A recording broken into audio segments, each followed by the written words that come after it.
بسم اللہ الرحمن الرحیم نحمده ونصلی ونسلم علی رسولہ الکریم اما بعد۔ معزز طلبہ، سبق نمبر 21 باب المہر میں آج ہم بات کرتے ہیں خلوت صحیحہ اور متع کے احکام۔ خلوت صحیحہ کے تفصیلی احکام وہ سبق نمبر 20 کے ساتھ بھی گزر چکے آخر میں، اور آج کے سبق میں انشاءاللہ آدھا سبق تقریباً خلوت صحیحہ کے احکام پر ہوگا، اور اس کے بعد ہم متع کے احکام پڑھیں گے۔ متع کہتے ہیں کہ طلاق ہو جانے کے بعد عورت کو ایک جوڑا کپڑے کا، اور جس میں 3 کپڑے شامل ہوں، وہ دینا، تو مرد اپنی بساط کی بقدر دے، اس کو متع کہتے ہیں۔ تو متع بعض صورتوں میں عورت کو دینا طلاق شدہ عورت کو مستحب ہے، اور بعض صورتوں میں واجب بھی ہے، تو ان سب کا ذکر آ رہا ہے۔ خلوت صحیحہ کے اندر ہم نے بات کی تھی کہ اگر کوئی معنی شرعی یا معنی طبی یا معنی حسی پایا جائے تو پھر وہ خلوت صحیحہ نہیں ہوگی، وہ وطی کے قائم مقام نہیں ہوگی۔ تو اس میں ہم نے بات کر دی تھی معنی شرعی یعنی رمضان کے روزے اور احرام، معنی طبی کے اندر جیسے کہ حیض اور مرض، اور معنی حسی کے اندر ہم نے پڑھ لیا تھا کہ قریب میں کوئی موجود ہو۔ تو اسی میں آج ہم بات کرتے ہیں کہ کیا نفلی روزہ وہ معنی بن سکتا ہے خلوت صحیحہ سے یا نہیں بن سکتا، اور اس طریقے سے قضا کا روزہ یا نظر کا روزہ جو واجب ہوتے ہیں تو اس کے بارے میں بھی ہم دیکھیں گے کہ وہ بن سکتا ہے یا نہیں۔ وَإِذَا كَانَ أَحَدُهُمَا صَائِمًا تَطَوُّعًا فَلَهَا الْمَارُ كُلُّهُ۔ فرماتے ہیں کہ اگر میاں بیوی میں سے ایک روزے سے تھا لیکن نفلی روزہ تھا، تو اس صورت کے اندر نفلی روزہ چونکہ توڑنا ان کے لیے ہلکا سا ہوگا، یعنی ہلکا کام ہوگا، تو ہو سکتا ہے کہ وہ توڑ دیں اس کو، تو اس صورت میں یہاں بستری کے قائم مقام خلوت ہوگی نفلی روزے کی صورت میں، لہذا طلاق اگر اس کے بعد دے دی تو کل مہر ہی لازم ہوگا۔ لِأَنَّهُ لَا يُبَاحُ لَهُ الْإِفْطَارُ مِنْ غَيْرِ عُذْرٍ فِي رِوَایَةِ الْمُنْتَقَى۔ منتقى کی روایت کے مطابق بغیر عذر کے روزہ نفلی روزہ بھی افطار کرنا مباح ہے، یعنی بغیر عذر کے بھی آپ روزہ توڑ سکتے ہیں۔ تو یہاں پر اگر ہم بستری کے لیے انہوں نے روزہ توڑ دیا تو عین ممکن ہے، لہٰذا یہ خلوت صحیحہ سے مانے نہیں ہوگا، یہ روزہ خلوت صحیحہ پھر بھی ہو جائے گی۔ وَهَذَا الْقَوْلُ فِي الْمَهْرِ هُوَ الصَّحِیح۔ صاحب ہدایہ فرماتے ہیں کہ منتقى کا یہ قول کہ بغیر عذر کے روزہ افطار کرنا بھی مباح ہے نفلی روزہ، فرماتے ہیں کہ یہ قول صرف مہر کے حق میں ہے، یعنی راجح قول یہی ہے کہ یہ مہر کے حق میں ہے کہ مہر یہاں پر کامل ہوگا اور یہ خلوت صحیحہ ہوگی، ورنہ جو بات ہے کہ نفلی روزہ وہ خلوت صحیحہ سے مانے ہے، کیونکہ نفلی روزہ بھی تو آخر نفلی روزے کو اگر باطل کرو گے تو قضا تو پھر بھی لازم آئے گی، اور اس کا ابطال کرنا درست بھی نہیں ہے،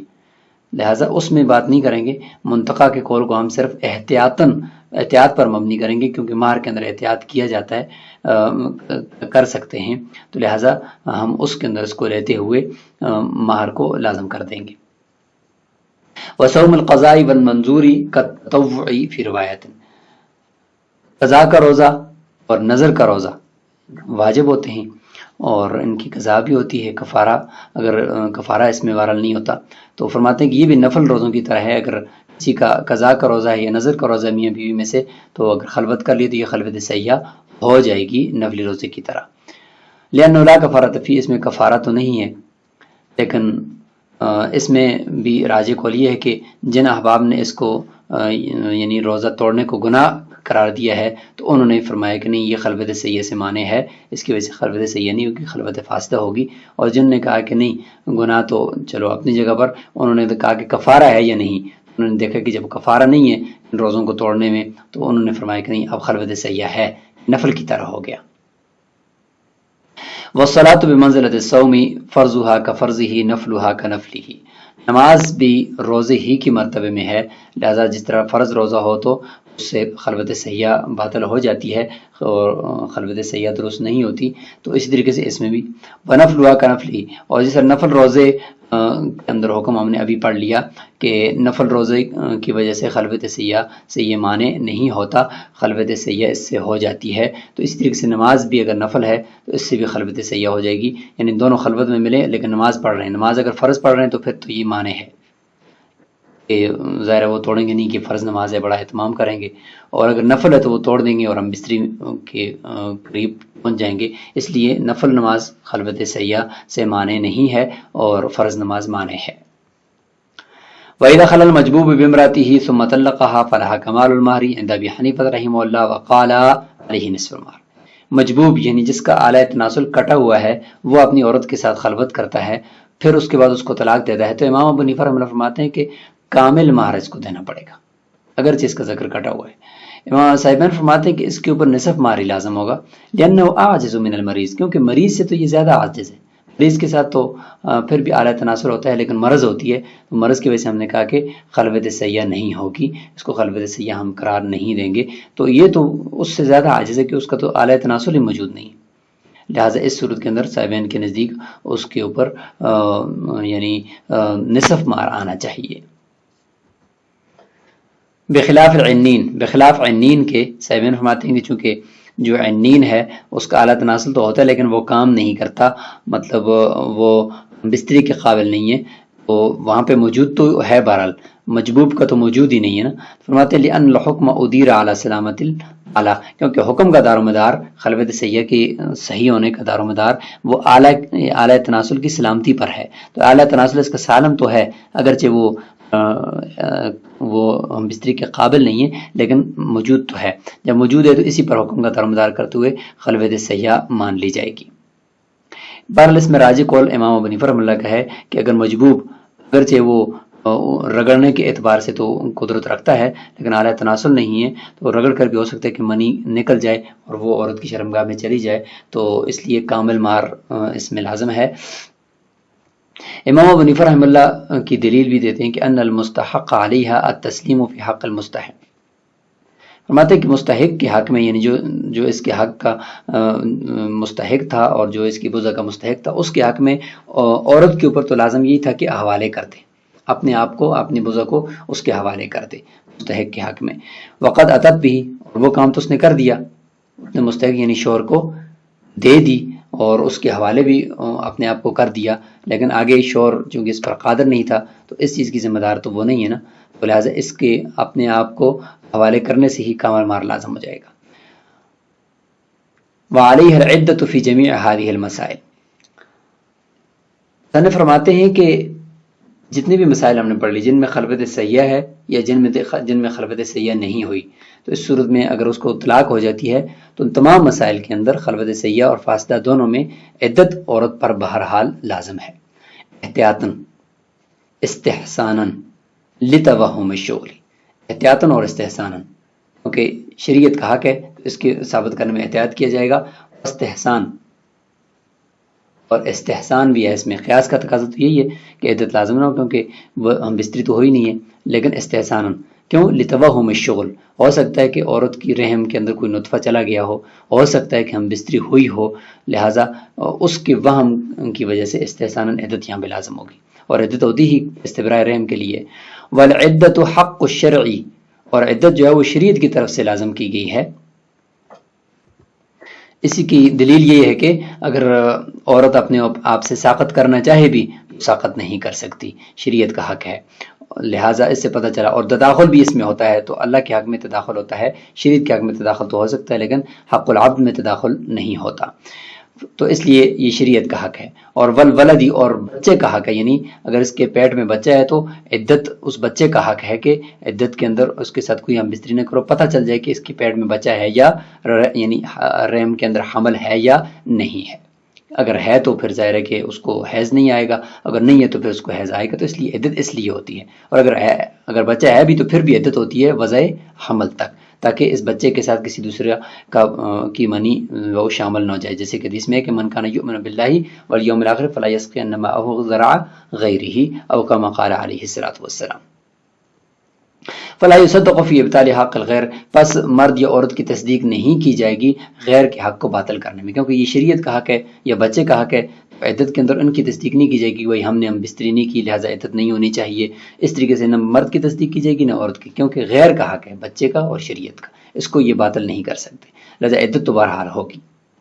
بخلاف المہر، بخلاف مہر کے، لأنہ مال، وہ مال لا یحتاط فی ایجابی، اس کے واجب کرنے میں کسی کو دوسرے کے اوپر اتنی زیادہ احتیاط نہیں کی جاتی، جب نہیں کی جاتی تو ہم نے خلوت فاسدہ کی صورت میں ہم نے کہا کہ جو ہے وہ پورا مہر لازم نہیں ہوگا، کیونکہ یہ ہم بستری کے قائم مقام نہیں ہے، لہذا نصف مہر ہم نے لازم کیا تھا۔ وذکر القدوری رحمہ اللہ فی شرح، امام قدوری رحمہ اللہ اپنی جو شرح ہے اس کے اندر ذکر فرماتے ہیں کہ ان المانع ان کان شرعیا، اگر مانع خلوت سیہ سے وہ شرعی ہے، جیسے کہ رمضان کا روزے میں سے تھے یا احرام تھا، تو تجب العدہ، اس صورت کے اندر عدت بہرحال واجب ہوگی، لثبوت التمکن حقیقتاً، اس صورت میں حقیقتاً قوتی اور ہم بستری پر قدرت پائے جانے کا ثبوت ہے۔ کیوں؟ اس لیے کہ شرعن مانے تو ہے لیکن خود تو ہم بستری کرنے کے یہ قابل ہیں، تو ہو سکتا ہے کہ انہوں نے کر دیو، یعنی اس میں حقیقتاً مانے نہیں ہے بلکہ شرعن مانے ہے، اور حقیقتاً قدرت ہم بستری پر یہاں پہ موجود ہے۔ وَإِنْ كَانَ حَقِيقِيًّا، اور اگر معنی حقیقی ہے، حسی طبی ہے، جیسے کہ مرض ہے، صغر ہے، یعنی عورت نابالغ ہے، تو لا تجب، اس صورت کے اندر پھر عدت بھی واجب نہیں ہوگی، کیونکہ یہ خلوت سیہ نہیں ہے، لعدم التمکن حقیقتاً، کیونکہ حقیقت میں یہاں پر ہم بستری کے اوپر قدرت ہی ثابت نہیں ہوئی۔ یہاں تک بات خلوت سیہ سے بات مکمل ہو چکی ہے۔ اس کا خلاصہ یہ ہوا کہ خلوت سیہ جو ہوتی ہے، اگر وہ اس کے سامنے معنی شرعی نہ ہو یا معنی حسی یا معنی طبی نہ ہو تو وہ خلوت سیہ ہوتی ہے، اور اس کے اوپر احکام یہ مرتب ہوتے ہیں کہ طلاق کی صورت میں کامل مہر دینا پڑتا ہے، کیونکہ یہ ہم بستری کے قائم مقام ہے۔ آگے متع کا ذکر شروع ہو گیا کہ ہر وہ عورت جس کو طلاق ہوتی ہے اس کو متع دینا پڑتا ہے، لیکن ایک صورت ایسی ہے کہ جس میں متع دینا واجب ہوتا ہے، باقی صورتوں کے اندر متع دینا مستحب ہوتا ہے۔ ظاہر ہے کہ وہی صورت ہوگی جس میں عورت کو کچھ نہیں مل رہا تھا، تو اس صورت میں قرآن مجید کی روح سے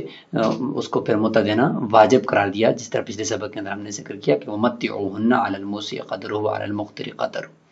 اور جہاں پر اس عورت کو کوئی نصف مہر یا قبل دخول طلاق کی صورت میں یا بعد دخول پورا مہر مل رہا ہے یا مہر مثل مل رہا ہے عدم تسمیہ کی صورت میں، تو اس صورت میں متع واجب نہیں ہے بلکہ ساتھ ساتھ متع مستحب ہے۔ یہاں متع سے مراد وہ کپڑے ہیں، وہ سوٹ ہے جو عورت کو ساتھ دیا جائے گا۔ وَتُسْتَحَبُّ الْمُتْعَةُ لِكُلِّ مُطَلَّقَةٍ إِلَّا لِمُطَلَّقَةٍ وَاحِدَةٍ، فرماتے ہیں کہ ہر عورت کے لیے، ہر مطلقہ عورت کے لیے متع مستحب ہے، الا لمطلقۃ واحدہ، لیکن ایک مطلقہ ایسی ہے کہ اس کے لیے مستحب نہیں ہے بلکہ واجب ہے۔ اس عبارت کو ہم اس طرح لیں گے، ورنہ اگر ہم یہ کہیں کہ ہر مطلقہ کے لیے متع مستحب ہے تو اس میں تو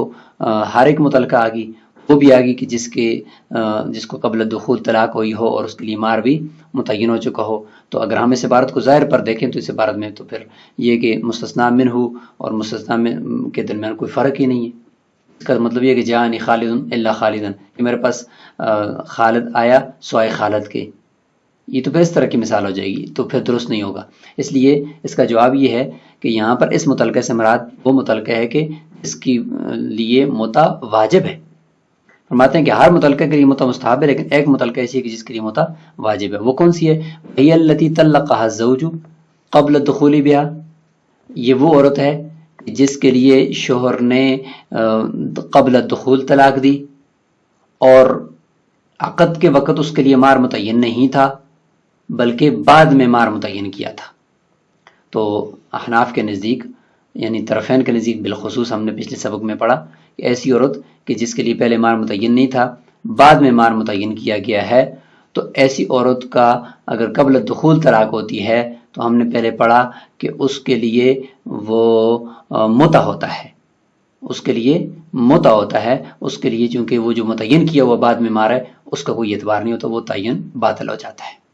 اس کا کوئی اعتبار نہیں ہوتا۔ اس لیے فرماتے ہیں یہ یہاں سے وہ عورت مراد لیں گے تب عبارت ٹھیک ہوگی۔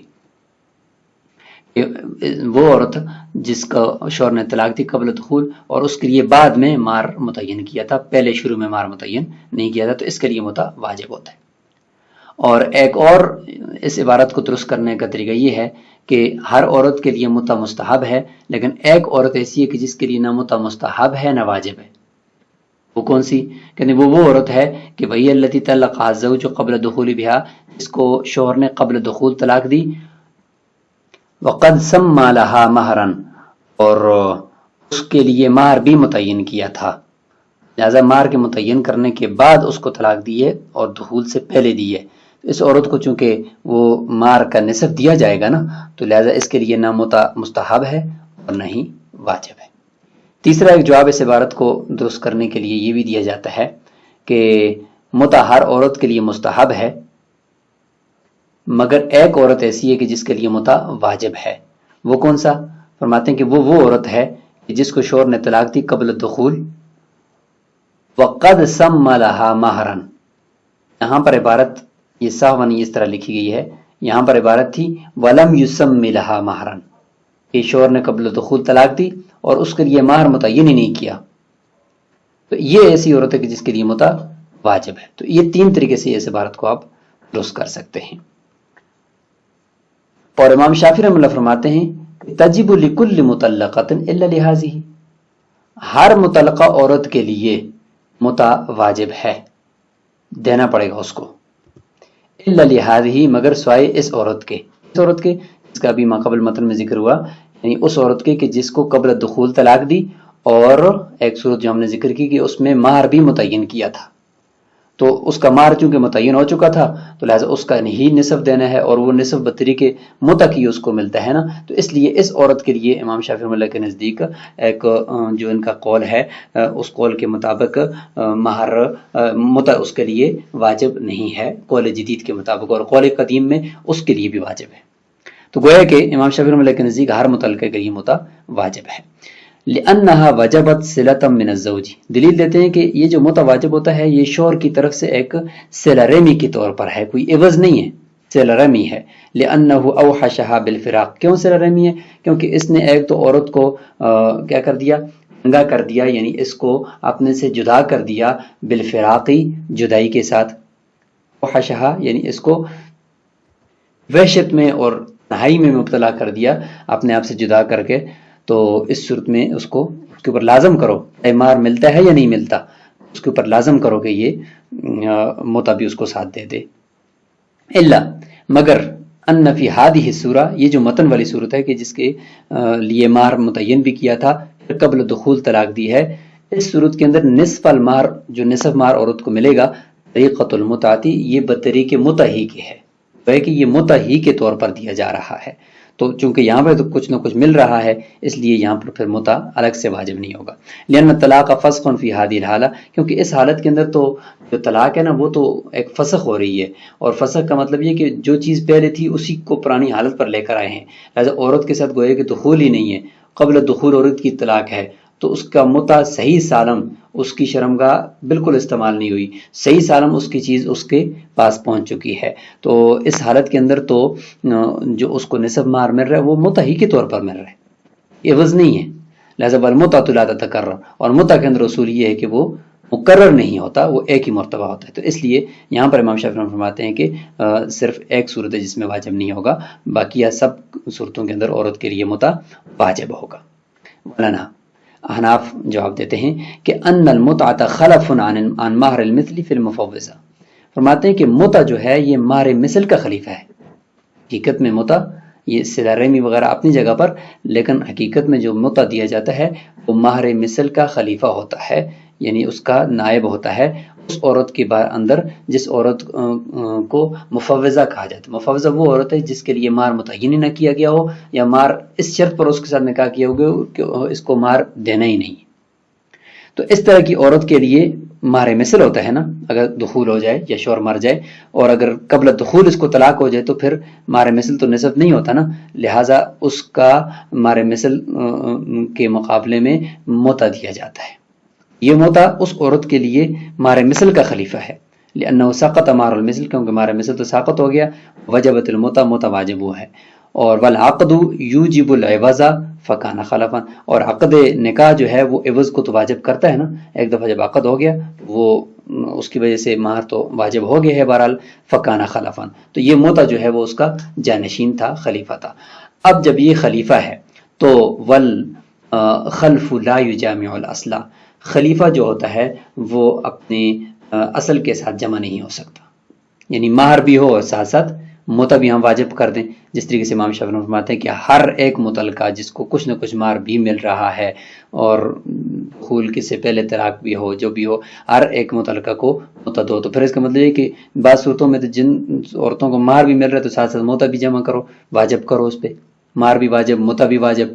تو یہ تو خلیفہ اصل کے ساتھ جمع ہو گیا، اور جانشین اور نائب اصل کے ساتھ جمع نہیں ہو سکتا۔ ولا شیء منہ، اور نہیں اس کے بعد ایسے پر جمع ہو سکتا ہے، کیونکہ بعض صورتوں میں عورت کو نصف مہر ملے گا نا، تو ساتھ موتا بھی آپ واجب کر رہے ہو، تو وہ ہے کہ بعض ایسا مہر کا واجب ہے ساتھ موتا بھی واجب ہے، تو نہ ہی اصل کے بعض کے ساتھ خلیفہ جمع ہو سکتا ہے اور نہ ہی اصل کے کل کے ساتھ جمع ہو سکتا ہے۔ فلا تجب مع وجوب شیء من المہر، پس مہر کی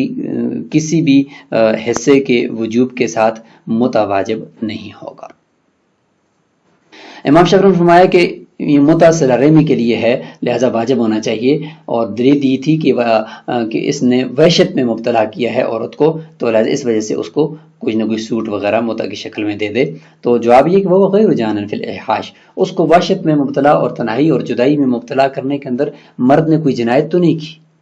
بلکہ شریعت نے اس کو رائٹ دیا تھا، حق دیا تھا کہ وہ اپنے حق کو استعمال کر کے طلاق دے، تو اس نے وہی استعمال کیا ہے، تو جنایت تو اس نے کی نہیں ہے۔ فلا تلحقه الغرامۃ به، اس طلاق دینے کی وجہ سے اس کے اوپر ہم تاوان لازم نہیں کر سکتے، تاوان اس کے اوپر لاحق نہیں ہو سکتا اس طلاق کی وجہ سے، فکان من باب الفضل، لہٰذا یہ جو موتا دیتا ہے یہ صرف فضیلت کے طور پر اور ثواب کے لیے دیتا ہے، باقی کوئی جنایت کی غرامت تو تھوڑی ہے کہ ہم اس کے اوپر واجب کریں، لہٰذا جب فضیلت کے طور پر دے رہے تو صرف مستحب ہی ہونا چاہیے، واجب یا فرض نہیں ہونا چاہیے۔ تو یہ موتا سے متعلق مسائل بھی اپنے اختتام کو پہنچے، جن کا خلاصہ یہ ہے کہ اگر ایک عورت جس کے لیے مہر متعین نہیں تھا بعد میں متعین کیا، یا مہر متعین ہی نہیں تھا قبل دخول طلاق ہو گئی، تو اس کو مہر مثل کے جانشین کے طور پر موتا دینا واجب ہے، باقی جتنے بھی ہیں ان میں موتا مستحب ہے، واجب نہیں ہے، اور امام شافعی رحمۃ اللہ کے نزدیک سب صورت میں موتا واجب ہے، صرف اس ایک صورت کے اندر جس کے اندر مہر متعین تھا تو اس صورت میں موتا جو ہے وہ واجب نہیں ہے بلکہ مستحب ہے۔ السلام علیکم ورحمۃ اللہ۔